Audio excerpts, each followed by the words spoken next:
Well, it is a great pleasure to be here. I have never been to Little Rock before, but I really feel this is almost a homecoming because there are some very, very dear people in the audience who are very dear to me.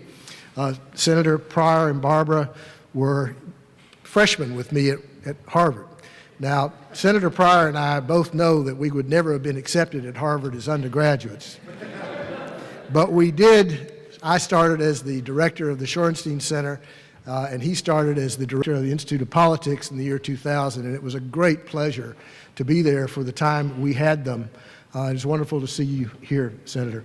And the Andersons are they're my family by extension, and that's something that I genuinely prize as a Southerner. That's sort of mother's milk to us, as you know. So I appreciate your being here.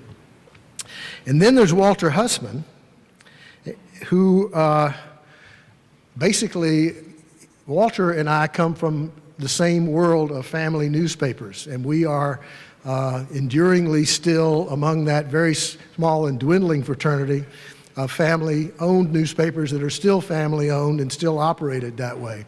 It's been a great pleasure to me over the years to watch Walter be Walter. I was at the New York Times for a number of years covering the media, and one of the things that I covered, had the pleasure of covering, I might say, was watching Walter Hussman kick Gannett out of Little Rock, which was something that nobody would have expected to happen, because at that time Gannett was the biggest newspaper, still is, I guess, the biggest newspaper company in the country, and they came to Little Rock with a full expectation of running over Walter like a steamroller, and he handed them their heads, which I think has been a great thing for journalism and certainly for Little Rock. One of the things Nick didn't really emphasize, but is very important to me, is that I do come from a newspaper family background. I'm from a family that has been in the newspaper business almost 100 years in East Tennessee. And my family got into the newspaper business through my grandmother, who was a mother of two and had been a school teacher. She married my grandfather, who was a lawyer and had been a school teacher up until that time. He was educated at the University of Virginia, and when he married her, she found that she was no longer able to teach in the Greenville school system because the assumption was that she was going to get pregnant, and there was no way to explain that to the children. So she was invited to leave the job, and she was at home with the kids, and my grandfather increasingly came under the sway of what my grandmother used to term demon rum. He had a weakness for it. That was something that afflicted him and affected that family's life.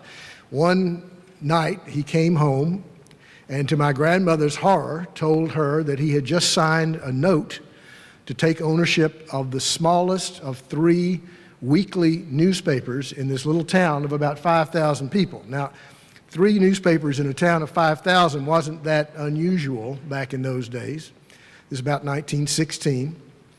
But this newspaper had particularly bad prospects. It was a heavily Republican county, and the name of the newspaper was the Greenville Democrat. She tried everything she could to get out from the obligation, but he would not be swayed. She was afraid that he would lose interest quickly and that it would go bust and they would owe the debt but would not be able to do anything about it. And sure enough, that is what happened. And she told me that, one day the men who worked for him, this small, group of people that worked for him at this little newspaper, came to her and said, "You have to come down and take this over or it's going to go belly up." She, knowing absolutely nothing about newspapers, told me this story many times. She said, in October of 1916, I put on my hat, she was always a hat wearer, and went down and took over the Greenville Democrat. The largest of the 3 weekly newspapers in Greenville at that time was run by a man who took a very dim view of the presumption of a woman to go into the newspaper business. And he published an item in his newspaper that week in October of 1916 that she could quote verbatim 50 years later. And it said, "A woman has become proprietor of the Greenville Democrat. This newspaper will not be alive when the roses bloom." And then she would look at me and say, 4 years later, I owned both the other newspapers. But that wasn't the point for her. She would then say to me, "And do you know why I own both the other newspapers?" And I'd heard the story many, many times, but it was always my part to say, "No, why?" And she would give me this very piercing look and say, "Because they were drunk and I was sober." She was a great lady. The thing I want to talk to you about today is something that is related to that newspaper history of mine. When I was a kid in the 50s, I would go down to the newspaper to work in the summertime, and I would work a linotype machine. And a linotype machine is the machine that makes, in those days anyway, a line of type from molten lead. And the lead metal that those slugs were made from was the same combination of lead and antimony and tin that Gutenberg came upon in 1450. I mean, the technology of newspapers effectively was the same. I mean, the machinery had gotten more sophisticated to a degree, but the essential point was that the type had to be set, the metal had to be used, and it was pressed against paper, and that's what a newspaper was. And that was the technology, the state of printing technology for, 500 years. My premise today is that we are in the midst of something that has happened only 3 times in history. We are in what I would refer to as the third epoch of communications technology. First was ushered in not by the invention of language. That was sort of an organic thing that came from being a human being. But the invention, and it was an invention, of written language. And written language happened, probably the invention of it was about 5,000 BC, something like that, or 5,000 at least. There's no way really to know. But it changed the world because it allowed knowledge to be captured and preserved and passed on. And it, over the period between the invention of written language and Gutenberg's invention in 1450, there were refinements. There was invention of, for instance, the book itself. Instead of papyrus scrolls, books were quite a great invention because it meant they were easier to store and easier to transport than scrolls. But essentially, the technology was the same. Everything had to be done by hand, effectively. There was, movable type, but the movable type broke down very quickly. Paper, such as they had, was very expensive. Most things were simply copied by hand, and they were copied by hand largely by monks in monasteries, and it was a very inexact thing. You can imagine something, you've played the game when you were a child of having someone start at one end of a classroom and whispering something to someone else, and by the time they get to the end, it's completely garbled and no telling what it was. Well, imagine what happened to various kinds of knowledge when they were copied again and again and again and again. And they weren't copied in an easy-to-read script. They were copied with a very eccentric script of each individual. And oftentimes, they were copied as someone dictated, which meant that someone could mishear something and that the very effort of copying something by people sitting in the same room could have, as many different versions of what was being dictated as there were people in the room. The point is that it was a shambles if you valued the idea of having a uniform body of knowledge, but it was the best we had. In fact, it was all we had. So then came Gutenberg. And when Gutenberg invented he made his inventions. And his inventions were not just the alloy that made it possible to print numbers of copies, but a device for making the letters themselves, the type that was used to create the pages, and other things that made as a whole a revolution that made it cheap and fast relative to the way it had been done to reproduce knowledge in written form, in printed form in his case. That changed the world. When that happened, though, it didn't happen because of the invention. It happened because the invention escaped. Gutenberg was a lot like, he was an eccentric, interesting man. I mean, Gutenberg, basically, he was kind of a con man, I think. He was very inventive and very sort of entrepreneurial, but he was a bit of a, I wouldn't say a charlatan, but he, for instance, one of his big schemes before he went into the printing business was to manufacture, he was a metallurgist fundamentally, he manufactured little mirrors, which he sold to people who were visiting religious places on religious, sort of quests. And he would tell them that if they held the mirror up to a sort of sacred painting or an iconic piece of the shard of the Holy Cross or some other thing like that, that what would be captured in the mirror would be holy images that they could then put in their pocket and take home. And he would sell them these miracle devices that would capture that holy light. You get the idea. That he made a lot of money with. When he invented printing technology, though, he was like Steve Jobs. He wanted to keep it for himself. He wanted to make a lot of money. And he was not able to because he was not a very good businessman, as it turned out.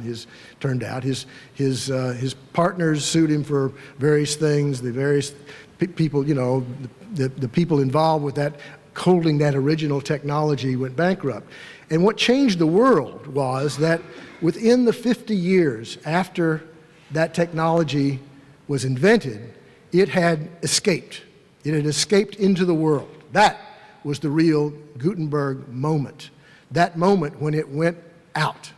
They have a word for it that only when I started getting interested in this subject, I heard. Some of you may know it, but it's called incunabula. And it refers to the 50 years after Gutenberg invented his printing press and other technology, and 50 years later in 1500, by that time, that technology was represented in print shops that were all over Western Europe. They were everywhere in virtually every little town. That was the moment that changed everything, because that's what made the technology something that everyone could use. Our Gutenberg moment was not the invention of the internet. The internet was invented, 30, 40 years ago.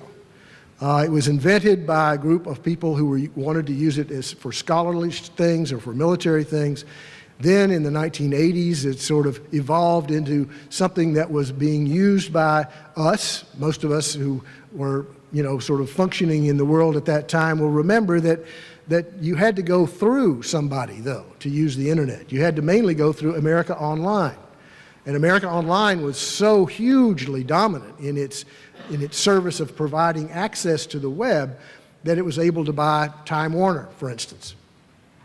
You probably can remember the days when you couldn't get a magazine or mail without getting a little disc from America Online inviting you to put it in your computer so that you could use America Online to get access to the web. Well, that was technology that was different, but that wasn't the moment of our Gutenberg sort of simultaneous, parallel exploration and explosion of technology.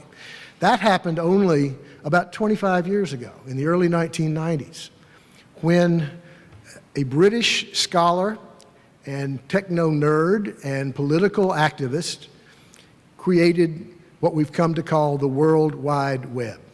And the World Wide Web took that technology and basically made it possible for anyone with a computer on their desk, a portable computer, a home computer, whatever, to be able to have their own printing press and distribute at no cost virtually what they published all over the world. That was the moment when our world changed and is now the thing that is making our world change profoundly in an escalating and rapidly evolving way. A year ago, I was in Cambridge when the Boston Marathon bombing took place. And I was sitting in my apartment in Cambridge on the day when Cambridge and Watertown were shut down for pursuit of the bomber. And we were told not to leave our apartments. I'd never been through anything quite like that in my life, and certainly not in America.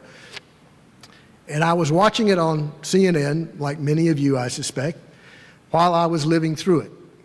Well, what we're doing now in terms of the evolution of the world after that second Gutenberg moment is like that moment, in that we are living through it and trying to observe it at the same time. And what I want to talk to you today about is what we can learn about this moment, this singular moment that's only happened 3 times in history that we're living through. What we can learn from what happened after the Gutenberg moment that may inform and help us understand what we're going through and where we're headed and what we need to do to shape the way we're headed as a nation, as a world, for that matter. So, what was the world like at the time of the Gutenberg Revolution? It was a world that was, of course, very different from our own in some respects, but a world in which, in many respects, it was very similar. And the impact of the original Gutenberg moment in our own is not unlike what we have seen so far. The first impact was on the commercial aspects of what at that time was publishing. Publishing was done by hand, and in 50 years it was no longer done by hand. Basically, all of the print shops that had existed when people were copying things in the monasteries and the monks were copying things, the scriptoria, that was all gone in about 50 years, just simply disappeared. And this was not something that happened without a lot of pain for the people who were in that business. And this is something those of us in the newspaper business understand very well. We are the ones who are having the first frontal impact, economically certainly, of this new technology. And we're trying as an industry to adapt to it. And how well that's going to go and where we'll be 50 years after our Gutenberg moment is anybody's guess. But I can tell you, in the Middle Ages, what had existed was swept away. But that's really the easy part to understand. What was more complicated and what is more, I think, meaningful for us is what happened to the cultural and religious and political world. Because we live in a cultural and religious and political world in the same way. The players are somewhat different, but the analogy is not hard to take, I think, instruction from. You know, there's a great historian, George Santayana, who was at Harvard. And no matter what you think of Harvard, I suspect that you would agree that George Santayana had it right when he said, "Those who cannot remember the past are condemned to repeat it." I think that that's the point of trying to look at what happened in 1450 and after, so we don't repeat some of the things that happened after the original Gutenberg moment. So what happened? Well, in the case of 1450, the most powerful institution of the day was the Catholic Church. The Catholic Church was more powerful in many ways than the political figures. And the political figures in those days were kings and dukes and a sort of nobility. But the Catholic Church was the validator of all of them. They were given their power through the blessing and the consent of the church. The church, on the other hand, in all its power, had become corrupt and was perceived to be that. Plus, there was a kind of perplexity about what was really going on in the world of Catholicism. Martin Luther was one of the people who used the printing technology to spark the Protestant Reformation, which was aimed at using the impulse of reform and spreading it fast all over Europe in a way that would address what were perceived to be the corrupt practices of the Catholic Church. Well, that may sound like a simple kind of good-headed bit of reform, but what it led to, because of the passions and because of the power that was at stake, was a Protestant Reformation that ended only, about 200 years later, and produced probably two of the most violent centuries in European history, certainly one.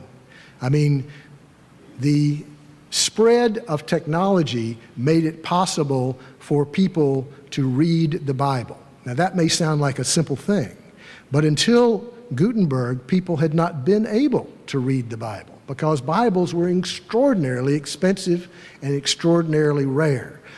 The Catholic Church made its mission the interpretation of the Bible for everyone, and it was written in Latin, which a lot of the people who were being instructed did not understand.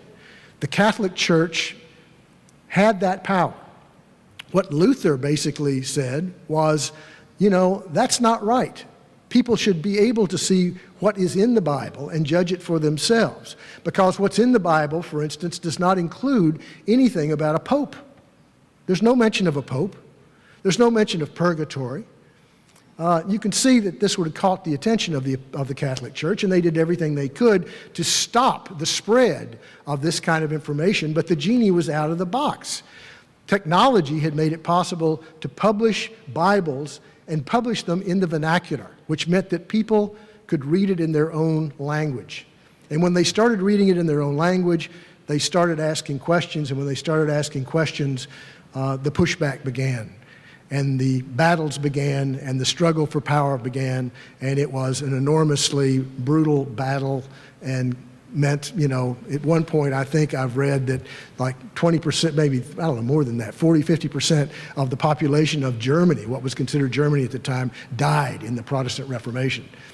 Some of you may have read a book called Wolf Hall, which is a terrific, interesting book about Henry VIII. And it really goes to the heart of this whole question about the power of printed Bibles and the power of printed information, because that is what was considered to be the most dangerous thing in the Catholic Church was trying to stop. So you had a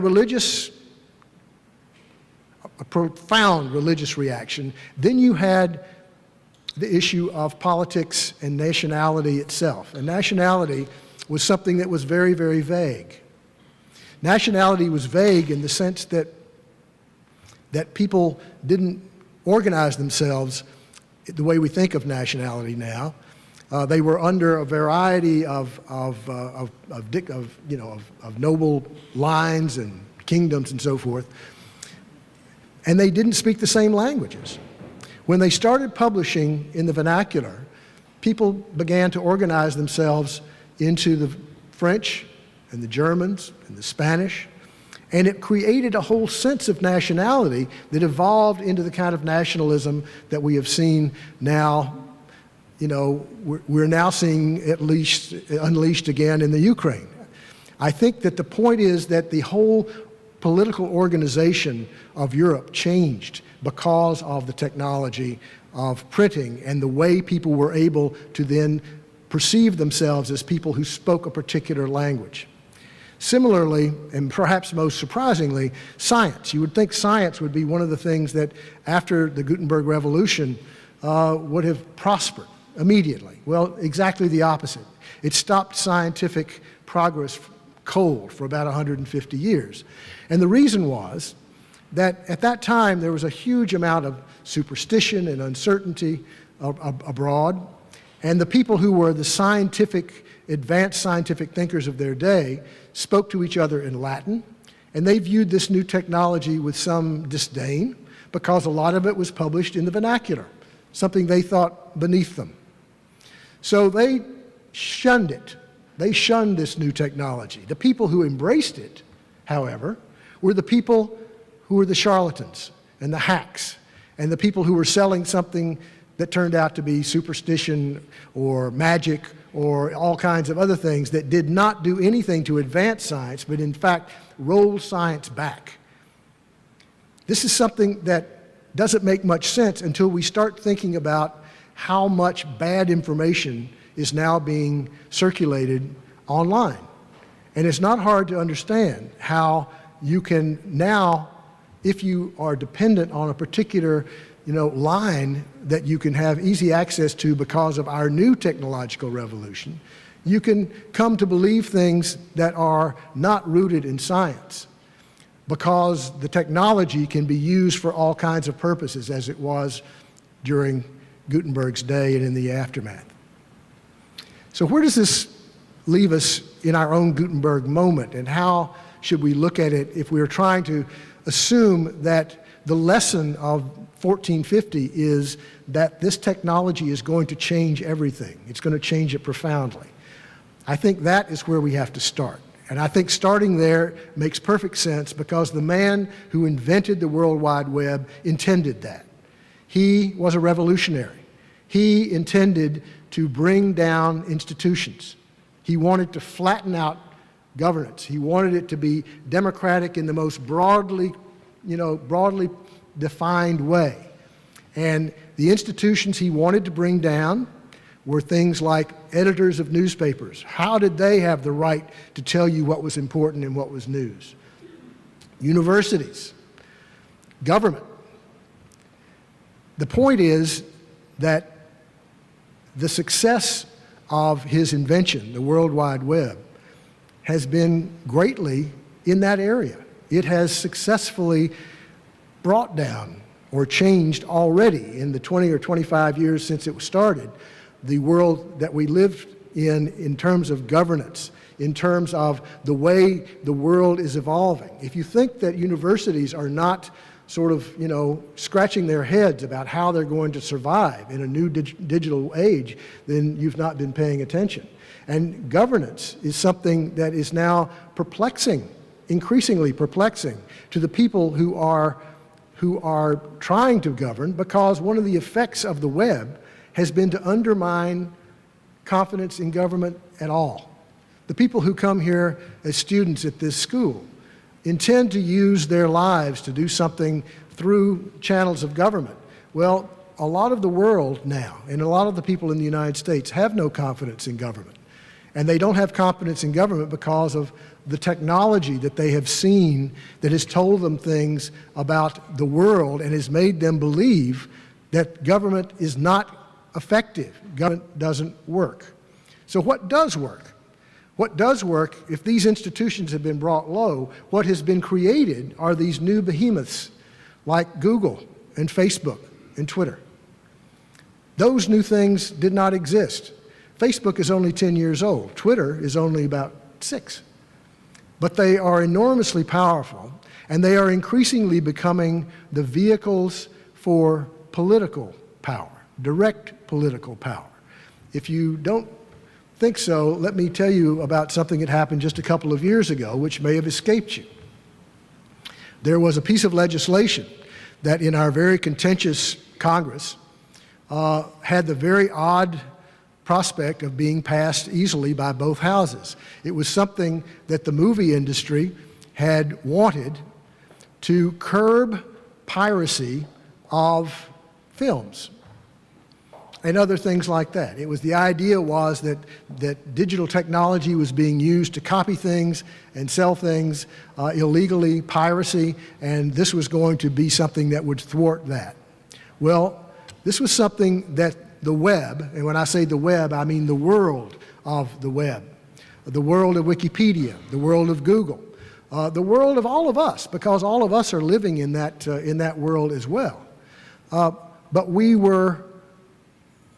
the idea was that this was something that Congress believed was a slam dunk, but that this web world was roused to oppose. And in a very short time, like 24 hours, they stopped that legislation cold. Some of you may remember that Wikipedia went dark for a day about 2 years ago. It was in protest to this legislation. And Google did not go dark, but they put a big black band on their website and basically said to their people who were using the web, who loved the web, who thought that the web was part of who they were, you do not want this legislation. And boy, they made it work. They turned it on a dime. All of us probably in this room have one of these little devices. And these little devices have more computing power now than the computers that sent men to the moon and back, in that little handful there. The computers that were used then were Cray supercomputers, and they're still around. And they are creating computing power on a scale that is mind-boggling to me. The supercomputers of 2014 are capable of doing, I'm told, 1,000,000 billion calculations per second. By the end of this decade, there will be a supercomputer capable of doing 1 billion computations per second. I don't know what that means. I have no way to interpret what that means. But what I do know is that that is a gigantic amount of power. The role of journalism in a democracy is to hold power accountable. I don't think that we are able now to hold the power of this new technology and the people who are shaping it, who are not elected officials and are not bad people. They are simply people who believe in science and will push forward as far as science will take them without necessarily paying attention to what the impact is. If you want, for instance, universities to be able to teach, by the tens of thousands or hundreds of thousands for very little cost, technology would seem to be a great solution. But when you do that, you're going to be taking away the institutions. And those institutions do more than just teach in the classroom. They do scholarly research. They are seats of values. They are places where young people come to learn how to be adults. It's not just about teaching in the abstract. It's about the experience of education. But that is something that is moving very fast forward, and that there doesn't seem to be very much thought being given to how to constrain it. Similarly with government. I think that what we're looking at now is not only government that is being impacted by technology and a government that has the power to use technology, like NSA, but a culture that is already essentially adopted the values of the web. The values of the web are speed over accuracy. They are the idea of edge and interest over fairness and balance in a journalistic sense. They are entertainment. Everything must be entertainment. They are increasingly a willingness to simply give up privacy. If I had asked you a few years ago whether you were willing to have a corporation based somewhere out in the West able to read over your shoulder your mail, I doubt that you would have agreed to it. But now we have simply given Google the right and the power to read our mail. And I don't mean read the mail the way the NSA says they are, which is in kind of a sort of an aggregate form. I mean explicitly reading what you type. If you think that you have some secrecy or privacy, if you use technology, you probably don't. My point is this. We are living in an environment in which the technology is increasing so rapidly that the people who are able to use that technology need to be held accountable.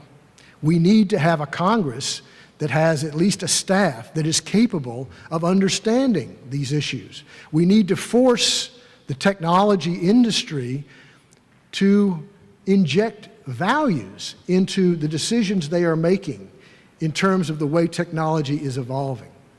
Values are something that need to be protected just as much as the sort of convenience of being able to use these little devices to make our lives simpler. And if we do not use our sort of collective power as citizens to make this group of people accountable to us, then we're going to be like children who wake up, and not too long from now, on Christmas morning, and we'll go down and we'll see what's under the tree, and we will be the children, and we will see what the computer engineers and the people in power at these huge new institutions have decided for us, instead of being the parents who decide whether their child should have the .22 rifle that year or later. We need to be the parents of our own future and not children. And we have been, I think, overwhelmed into a world in which we are allowing ourselves to be treated as children. My sense of where we're going is that we need to be aware of this and we need to fight it. We need to insist that there are values that we want to persist into this new technological world. We're not going to go back. We're not going to give up technology. But that doesn't mean we didn't and shouldn't have a determination not to let technology simply happen to us. We need to be conscious of it, and we need to know what the values of it are and what's implied by the decisions that are being made by these anonymous engineers and owners of Google that we have no ability to elect or control. That is going to be a tall order for us and for our children and grandchildren to engage. We are in the very early stages of it. We're only 25 years in, and look how so much has changed already. We've already become a place, a world, a culture, certainly in the United States, that's deeply cynical about everything. We've managed to basically persuade ourselves now, and especially young people, not to believe anything, because everything is being marketed at us and everything is being pushed toward us. And we can find anything we want and believe anything we want because we can go to the web and find a way to justify to ourselves that this is what reality is, when in fact that reality is something, as we all know very well, that can be very easily manipulated. There have to be values, there have to be standards, there have to be gatekeepers. That's what I'm saying. Some of you may have seen a film, one of my favorites, called All About Eve, in which Bette Davis plays a character named Margot Channing. And at the end of the movie, Margot Channing, who's a very tart-tongued and very sort of strong-minded actress, comes down a stairway like this one into a party, and she sort of surveys the audience and says, "Fasten your seatbelts. It's going to be a bumpy night." I think that applies to us as well. Thank you very much.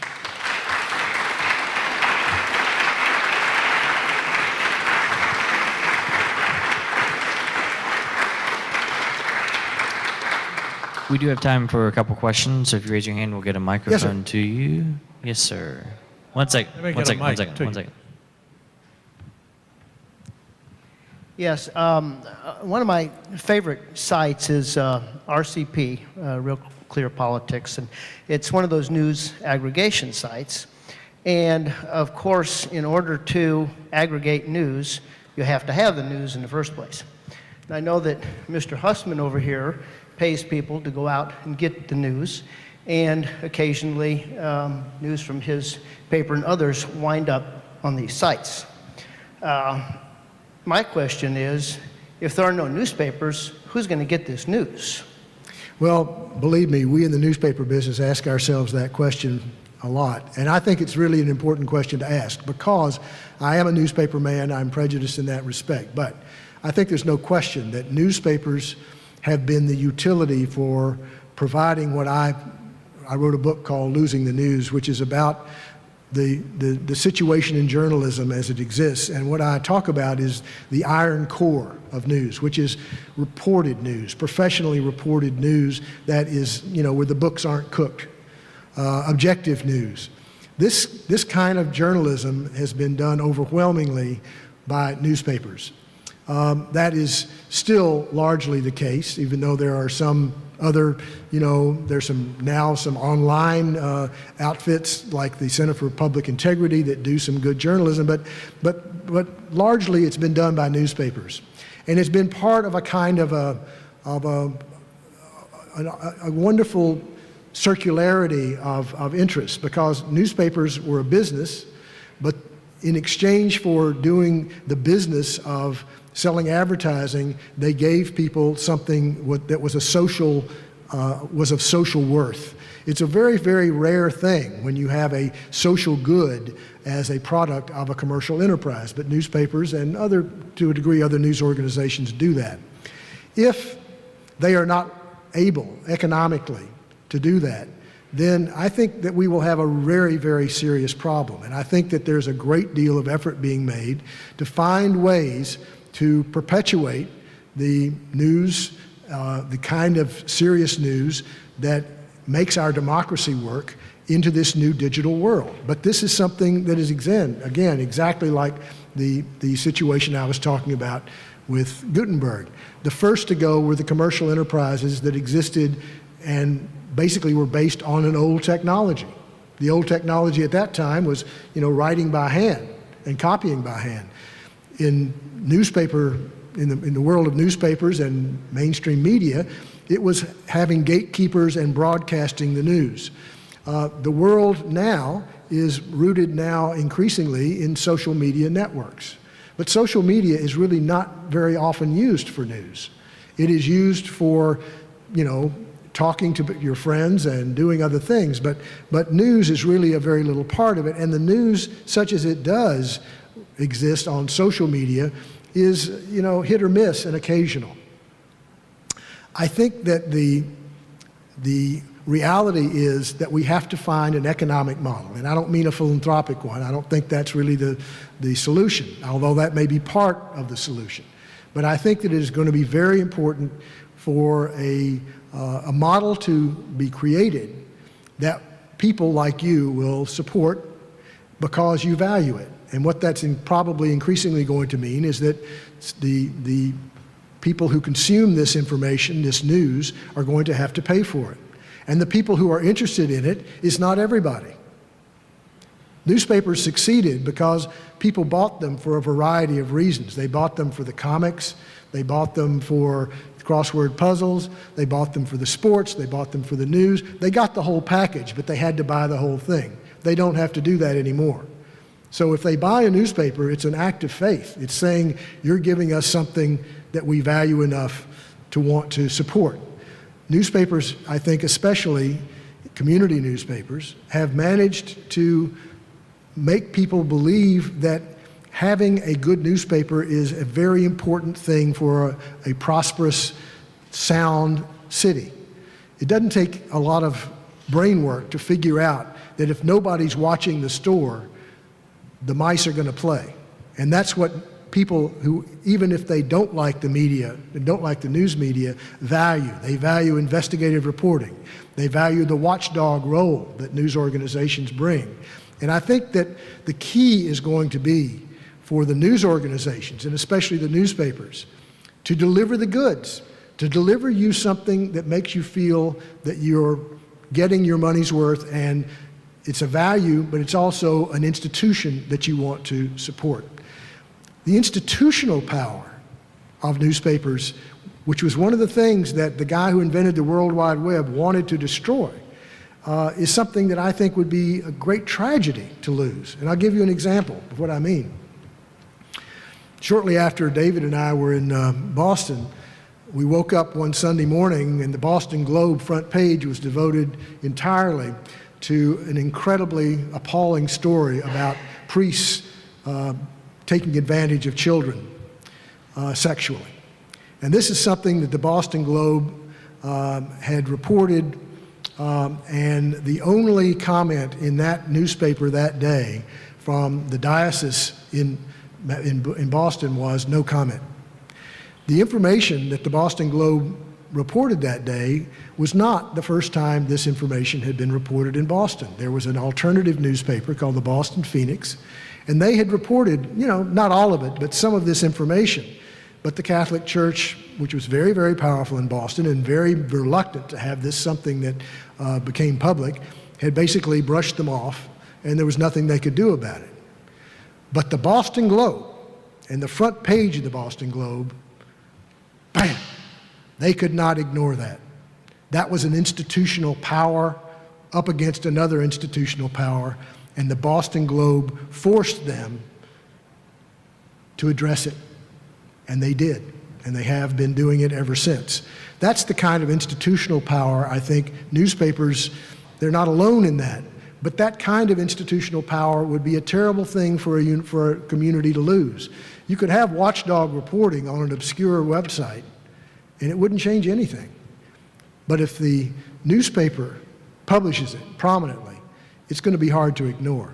That's the kind of institutional power that I think is very important for us to understand we should want to survive in this new digital world. That's not an answer to your question, but that's the best I can offer. Yes? 1 second. I'm going to go right here. Okay. Then. Can you comment on net neutrality and that issue? I hear a lot about that. I can comment on it, but my comment would be no more informed perhaps than yours. I mean, I think the thing is that, let me put it this way. I'm a Comcast customer. Do I trust Comcast? Anybody want to speak for Comcast in this room? I mean, I think the point is that I believe that one of the important things is for the web to be treated as a common carrier, like phones, that you should not be able to control, that Comcast shouldn't, Google shouldn't, none of them should be able to control the technology and basically the ability for that technology to flow. Because that's like very much like having the kind of control over the telephone lines that AT&T used to have. But I think that increasingly the power of these institutions, these new institutions like Comcast, Google, and others, the ability for them to influence Congress and to keep things from happening that would damage their business prospects is, you know, it's hard to buck them. It's going to be increasingly hard to buck them. And I think that the idea of an antitrust suit, for instance, you know, I'll believe it when I see it. I think it's happening more in Europe than it is in the United States. But I think that there's going to come a time when I think that we're going to say as a nation, wait a minute, we don't want all this power concentrated in very few hands of people who are not elected and have an enormous power over the way we live our lives. Because this technology is absolutely, as we all know, completely now entwined with the way we live our lives. I think net neutrality, as I understand it and where the values are, I believe I'm on the side of net neutrality, which would make it possible for people to be treated equally and not for the people who own the wire to be able to put up a toll road.